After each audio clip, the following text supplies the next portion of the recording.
Welcome to our podcast, This Life, the Chronicles of Autism Mums. I'm Alison and I'm joined each week by amazing women who happen to have children on the spectrum. We talk about navigating the ups and downs of parenting kids with autism and how that affected us and our lives as women, professionals and mothers. Strap in, grab some tissues. Sometimes you'll cry from empathy and others from laughter. Join us on our journey of This Life. And welcome to this week's episode of This Life podcast, brought to you by Learn Autism. I'm your host, Alison and I am joined today by the lovely Suzana and Huma. Welcome, ladies. Welcome. Hi, Alison. Thank you so much for joining us. I know it's maybe not a turbulent week, but maybe it is a turbulent week for everyone because today we are talking about back to school transitions and the excitement of back to school. Yeah. So I know that actually is a bit of a double edger for us because we are excited that they are leaving the nest and somebody else is going to be looking after them for a good few hours in the day and we get a little less volume in our ears. But also that comes along with some anxiety and a lot of overthinking, I would imagine, from a lot of parents and from kids about what to expect in this year of school and what their anticipation is for at least the first week. So that could be whose class they're in, whose teacher they're going to be. You know, from our perspective, it'll probably be, you know, is the teacher going to be supportive? And we, I think, as parents, probably are just not expecting the worst, but getting ready to deal with whatever shit flies our way. There you go. Okay, so let's get started with transitioning back to school because we've all been on very long breaks. We've had a very long break from routine. Just give us a quick brief overview of, I don't know, whether or not you're the kind of guys that transition a week before and get prepared, or whether or not you're the fly by the seat of your pants one day. Right, kids, you're going back to school tomorrow. Come on, let's get going. I'm definitely a planner. You're a planner. Definitely a planner. Right. Of course, I still have a little bit of flexibility depending on the situation. But as I mentioned, I went back home a week earlier than I was supposed to, which was really nice because otherwise I would have literally been back 2 days before school. So you and bought would yourself more time. Yeah, I definitely did do that. And so as soon as I got back, I kind of started slowly but surely trying to work on bedtime. Okay. That's the first thing. So that's the most important thing for you. Yeah, because then bedtime routine. How else is he going to wake up at like 5:45 in the morning? And not be too tired. Exactly. Okay. So I kind of, I mean, obviously you can't switch somebody's night routine all of a sudden. It's just kind of like taking it back a bit, 10, 15 minutes a day kind of thing, and making sure I wake him up earlier. And it's hard because I don't want to wake up that early. Set the alarm. But yeah, I mean, at the end of the day, you do as much as you can to prepare that. But ultimately, if it's not really on point just yet. Short shock on the first day. Yeah, exactly. Right. And then they're going to be exhausted and, you know, then it'll fall into place. Okay. But I definitely try to work on that. And I also was very mindful of setting up a space for him at home. Remember, I sent you the photo. Did. Yeah, it was amazing. Yeah, that's right. So he already had like a desk and everything, but because of the last weird few years that we've had with COVID and being on and off, studying at home or in a blended situation, I had a room that was like an office room / his desk, but then he never ended up using it, and all the extra rubbish that I didn't know where to go with in the house. So then I just kind of did a little bit of reorganizing in his room. I was always worried about having his desk in there because there's toys in there too, so I kind of like didn't want him to be distracted. But I had a little bit of a space before you enter the room, luckily, and everything fit in there. Okay. And so I just kind of set things up, the desk, and made sure he had all the equipment that he needed. I had a whiteboard stuck on the wall and like a little calendar and whatever. So what do they say? Tidy space, tidy mind, tidy space. What do I they say? think I've heard something like that. Yeah. Some sort of thing. Yeah, so it was just really nice setting that up. Okay. And in a space where the toys and all of that is like not right in his face. So now you have a designated area, space, which is a work area. Exactly. So it's like, okay, you're going to do your homework. You're not going to do it on the floor. You're not going to do it in front of the TV. You're not going to do it in your room. This is the area that you go to Definitely. do additional work. And it has all whatever equipment that he that's needs. really good advice. You know? And it's there, so he's not like, oh, I'm just going to go find this. No, and then everything doesn't come is back there. for an hour. No, It's all including timers that I haven't bought anything new, by the way. It was all things that I had around the house. I just put it all in one place. Definitely. Super smart. And out of my office and into his room, basically. Yeah. So that was another thing I kind of set up before school started. And I made it, the third thing is like a routine thing, which is I just kind of made a point, because the older he's getting, the more schoolwork he's getting. Yeah. And even if there's not like actual homework that needs to be turned in, there are skills that he needs to be working on. Yeah, practice. Exactly. So I just kind of made it a point in my head to just make sure he has a very long school day, so I kind of feel bad doing it. But giving him an hour or so, an hour and a half to rest, and then an hour of work. So that's the schedule in your head that you think works for him. So Exactly. he can have some downtime. Because I don't want to, I don't want to push him Yeah. more than that. He doesn't get home until 3:30. No, and I think it's a lot for them as well. It's a long day. It is. They need to just downtime process. Definitely. And hopefully they'll do their homework or practice work better with more energy if they've been fed and has Definitely. screen time or binge report or whatever. So I don't discuss with him what he does on his rest time. Yeah. I let him do whatever he wants. So Whether he's in control of that. Definitely. Yeah. He just kind of chills. Sometimes he eats in the car, and I sometimes do that just to give him the rest of the time to play or watch a movie or do whatever he wants. So he's not rushed when he gets Definitely. back. So he's not moaning to you, going, I haven't had much time. Yeah. And then I do give him a heads up, like, okay, today we're going to start work at 5, and then I'll set an alarm on my phone or something where I can then be like, okay, it's time to go. And do you feel that works for him as a routine? So he's kind of happier to transition? Honestly, this is the first year that I kind of feel like this is working out perfectly. Okay. Previously, it's always like another hour of arguing about doing the work, and then finally getting him to sit down, and then like having to, and I'm not the best, according to him, I'm not the best teacher, not my job. I'll join that. However, because we love you, teachers. I've never appreciated teachers more than I do now. Exactly. Yeah, it's just not my thing. So, in terms of, is this the first time that you've implemented this before, like, and had the idea yourself? Consistent. I mean, we've done it because we have homework, but it was never consistently and every day, and it depends on the after-school schedule. Exactly, but and you've all also had that break as well. So Yes. you've had that long break, and then you've gone in with a new schedule, and you're being very clear, very concise. Yeah.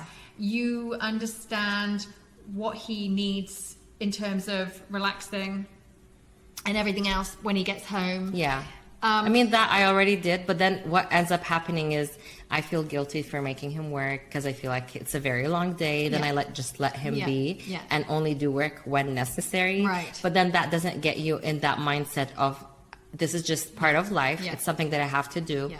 And so do you feel that as the week or the few weeks has gone on since you've been implementing this, it's becoming an easier transition for him because he knows what to expect it's becoming a routine? Yes, definitely. Definitely. And it's becoming easier. We're not having, I mean, he might moan for a second, but it's not like a battle full on. I don't think any child is going to be jumping for joy about doing any sort of homework at any point in the day. I know that, for a fact, but it's. But I mean, he's not going to waste another 30, 40 But you're being 40 consistent. Minutes. I am. So that's the great thing. Yeah. And Huma, what about you? What about you've got 3 kids. Yeah. What about your transitions into back to school? You've been at home all through the break. Yeah. So, what's your plan for like the week before? Every summer I have these high expectations, and I have these I'm going to be ready a month in advance. I will have everything ready, bags, books, shoes, blah, blah, blah. And every end of the summer, I'm just running around the last day, looking for shoes that are sold out, pull it together before their school starts. And so you're more of a fly by the seat of your pants kind of transition back into school, which is not a bad thing. It's not. It's however it works. It works for you and your kids. I mean, like we always have the basics ready, so I'm fine with that, And what are the basics? School bag. Oh. child. Child is ready to go. And a live child. Uniform in any condition. So like the basics. So I'm like, okay, this is done. You have the basics. That's fine. We can, if something is missing, we can just buy it later on. So, and then, just try to get them to bed on time, which never happens they are sleepy on the first few days, but they adjust, about their, worries about going to a new class. They always worry that, will the teacher be new? Will the kids be new? What will we have to study? So there's a lot of questions. That's my peak anxiety about starting school, to be honest. Just like all the changes. It's a lot of change, and I think for anyone who's listening that doesn't have their child in an international school or a different system, because our children generally tend to change classes every year. So the teacher changes, but actually also the children change. So they mix the children up. Yeah. And also because we live in a very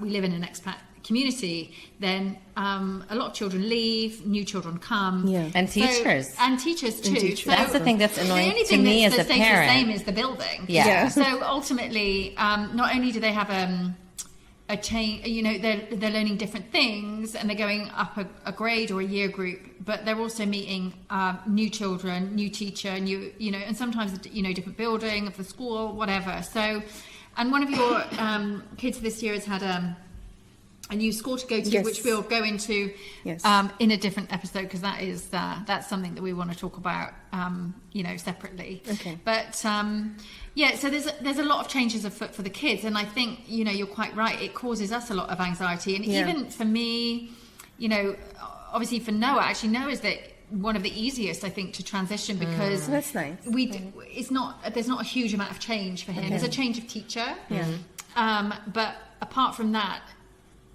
I think the effect of that change is a lot less for him. Whereas, maybe it's because he can't communicate that to me, but he really loves school, and my girls enjoy school as well. But certainly for my daughter, who's going into grade 4 this year, and I'm sure you can say the same for your kids, that just that whole anticipation of, because we've had COVID years as well, it's different again, there's more exposure to children, more socialization, and she is a social butterfly, she loves other kids, but I think it's just because they've been out of that loop for such a long time, and they're put back into it and then taken away from it and put back in.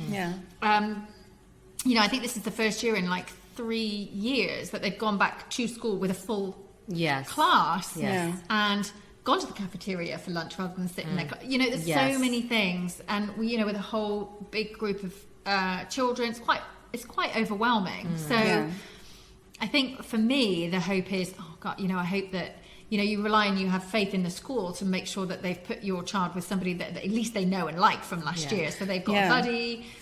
And, you hope that you've heard some rumors about some of the teachers in the year group, and you're hoping that you get a good one.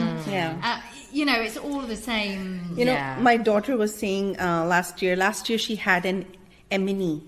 That's, she can't say enemy. So, Mom, enemy. I was like, what? Okay. So, Mom, I have an enemy in class, and Lily calls them frenemies. Frenemies.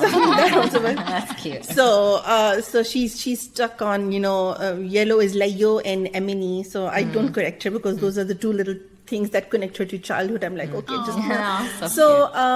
I have an emini, and even the teacher knew about that. So she was like, okay, just, I will try that they are in different classes this year. And then just my daughter comes and she's like, oh, my emini is not in my class. This I'm like, okay, so thank God. She hasn't a name. And she's like, okay, but I was sitting with a child who's not my friend, but not my emini. I said, just get to the point. It's okay. It's okay. It doesn't have to be whoever's sitting with you. It doesn't have to be your best friend. Just we have to be polite, and we just have to guide them through, because they are meeting new people and new teachers and new everything. So it's just. Because I always think, just moving forward. So we've talked about how we prepare. You prepare the day before. You prepare 2 months before. Almost. I'm kind of somewhere in the middle. Yeah. But we've all got there. We've all got our kids to school on the first day, on time. They've got what they need, and so on and so forth. So, there's a lot of excitement, anticipation. I always find myself in the first week after the kids have gone back to school, because they're all absolutely knackered in the first week, because they haven't actually done much. So, and then the after school activities start, and then they're not just going in and meeting their friends and playing. Then the schoolwork starts, and all of that. So it slowly builds, and then the novelty wears off for our children, and they're like, "Are you kidding?" and then I find myself in the evenings, especially with my 9-year-old, just saying to my husband, "She's going to bed early tonight," because. I find... You just want it to stop at one point. Yeah, I do. But also for her as well, I can see how tired. It's exhausting for them. And it's so much for them. And I feel that every time I pick her up from school at the moment, not my 14-year-old, but my 9-year-old, I'm just kind of waiting for her to get in the car, because it's incredible how their days are. And these peaks and troughs in their days of, it could be anything. And I feel that towards the end of the week, certainly at the moment, because we've just been back for like 3 weeks now, they go into this steady decline. And I notice how much sleep, I know that sounds obvious because I know how I feel, but they're normally like little dynamos. They just keep going and going and going, but it just, to build their tolerance back up again after a break, it really shows that they've had, a really good break if they're feeling exhausted in that. Do you usually tell them it's one more day, just one more day? I do. Today's Tuesday, just 2 more days to go. She's not moaning. She's not even recognizing the fact that she's but you exhausted. Notice it in her. I can see it. I can. She just doesn't stop. Like she cannot stop talking when she's tired. Then it's like a verbal diarrhea situation. There's a lot. It's like her coping. Exactly. It's her strategy. She needs to load, basically.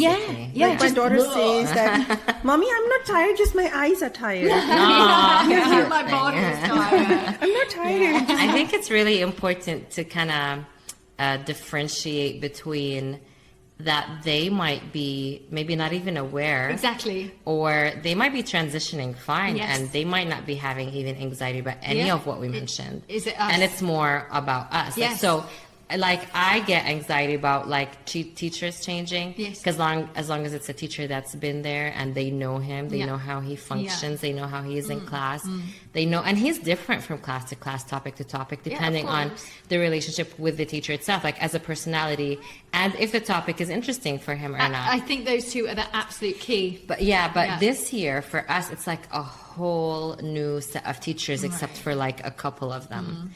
And so then for me, it's like, I need to talk to these people, and I need to like, it's work. It's trying to bridge that gap. And then like trying to get to know them, and then you're the buffer. And then you're realizing that they need to build that relationship. You don't know how that's gonna look like.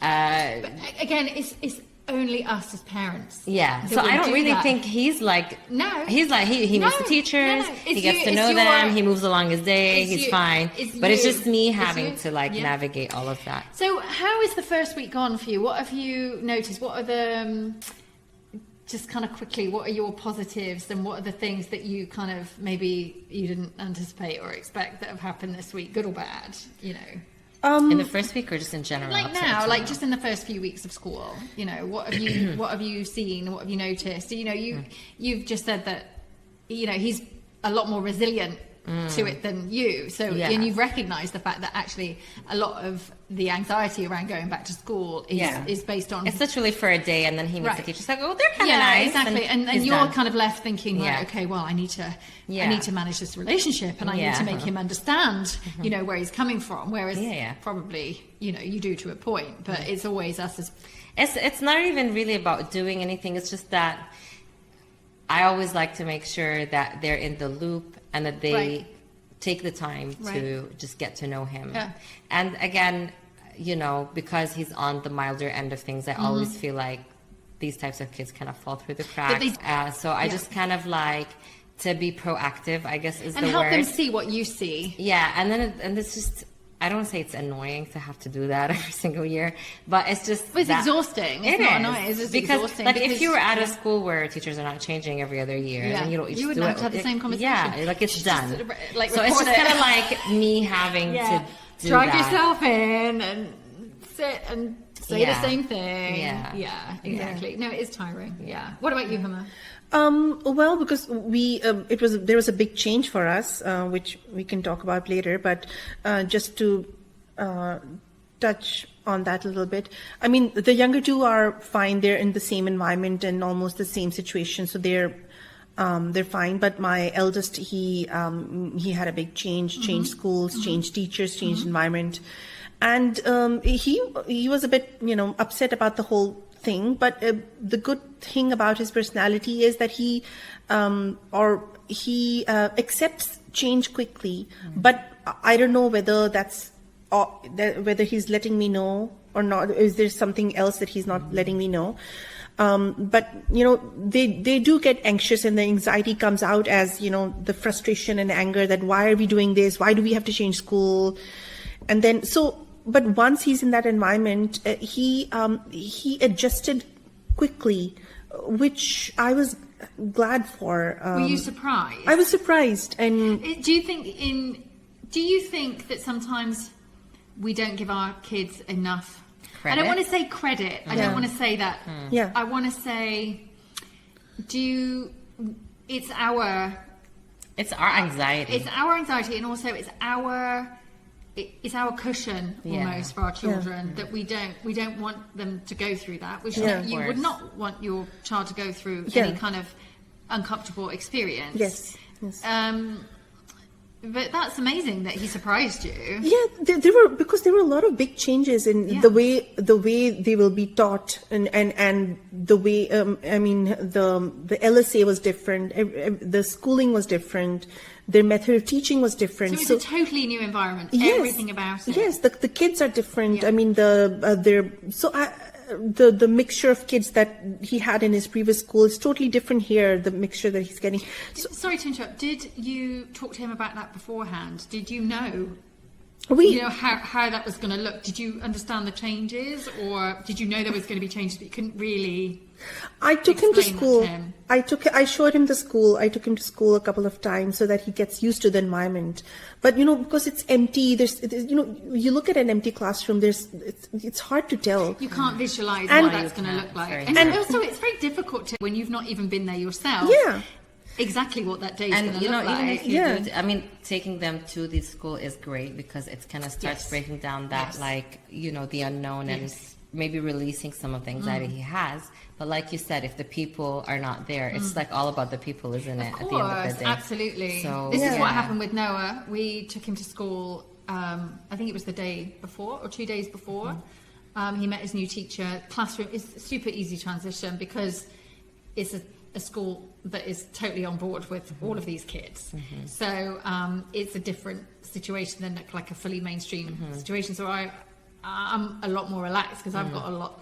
I've got so much support, and that's what they're geared up to do. So for me, it's very pleasurable taking him to school because it's just introducing. And actually, I didn't take him this time. I just went to meet her, and then we talked through, all of the things that he likes to do, what he doesn't like to do. The other teacher had done a great report on him. And then the other teachers in another part of the building anyway, they know the speech therapist, they know the occupational therapist. So between them, it's such a nice team that he feels, support assistants are the same. So it's all very secure. It's like a lovely,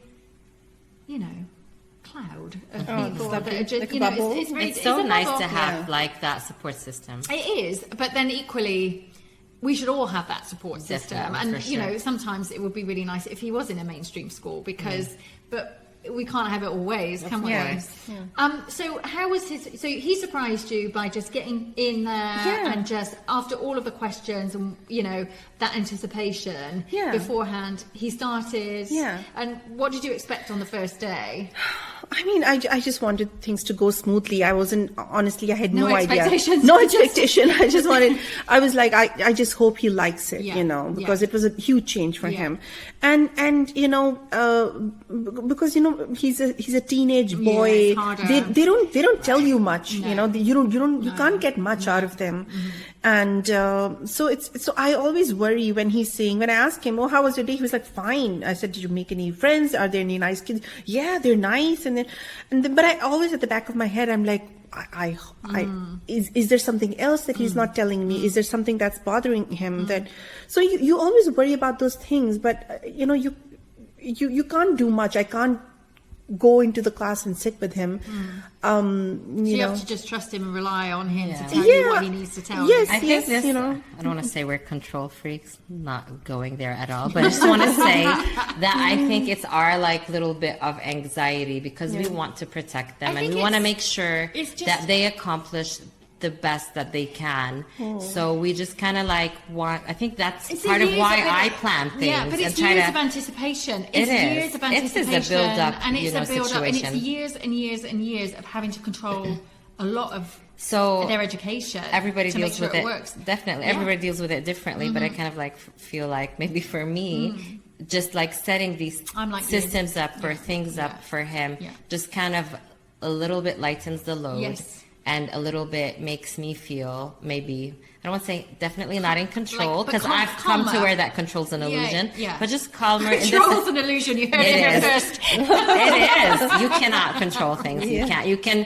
That's a What do good they one. say? Hope for the best, plan for the worst, kind of thing. Yeah. It's just kind of like how I Yeah. you know try Yeah. to manage Yeah, things. yeah, But exactly. yeah, Okay. but Yeah. it just makes me feel that I try to make my best effort. Right. You know, Exactly. to set him up for success. Of and that's course. it. Yeah. And that's Yeah. it. That's Yeah. it. Okay, Yeah. ladies, to round off this episode, can you, and we're definitely going to come back to you and talk all about Haider's new school because we're very excited about that. Yeah. To round off this episode, if you can share your top tips for a transition into back to school mode, what's your top tip? Well, all of the above, everything I just said. But yeah, I would say work on sleep routine. That's a big one. Yeah. And just kind of like setting up a workspace at home Yeah. that they're happy with, that looks nice, Yeah. that has everything you need. I think that really makes a difference. Okay, and And it helps set you up then for like routines Right. of like trying to get work moving done. forward. Yeah, Yeah, exactly. So start the year as you need to go on. definitely. Okay, absolutely. What about you, Huma? You know, as Suzana said, other than doing the basics, you know, the sleep routine and everything, just if they have any major anxiety issue that they're worried about, just try to focus on that and try to resolve it for them as best as you can, and sometimes just do your homework and then leave the rest to chance. I mean, things do work out God, sometimes. To chance, to the universe, to whatever you want to call it. Sometimes, you know, if We're very profound here yeah, today. if we don't let go of the kite, we don't know if it'll fly or not. So we there you have go. I love I that. like to, that so one. we have That's to a we good have to one. let it go and Yeah. see if it Yeah. flies. So Let go of the control. It goes Let back go to of the that. controls and the airplane's going to nosedive. There you go. Autopilot. On that happy note, we'll leave you now. Thank you so much for joining us for this episode of This Life podcast brought to you by Learn Autism. And we'll see you next time for the next episode. See you soon. Thanks, ladies, for joining us. Thank you so much, Alison. thank you, Alison.